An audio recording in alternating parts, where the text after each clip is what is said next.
खबर शामिल करते हैं शोरकोट से। हमारे वन प्लस न्यूज के डिप्टी ब्यूरो चीफ सैयद दस्तगीर हैदर गिलानी से।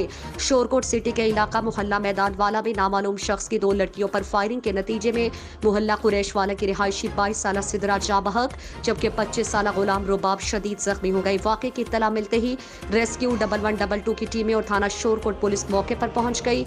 रेस्क्यू 1112 की टीमों ने जा बहक और जख्मी होने वाली लड़कियों को तहसील हेडक्वार्टर अस्पताल मुंतकिल कर दिया। पुलिस सराय के मुताबिक फायरिंग की जद में आने वाली दोनों लड़कियां बहनें हैं जो निजी एकेडमी में पढ़ाने के बाद घर जा रही थी कि मोहल्ला मैदान वाला पहुंचने पर जीशान नामी मुलजिम ने फायरिंग कर दी।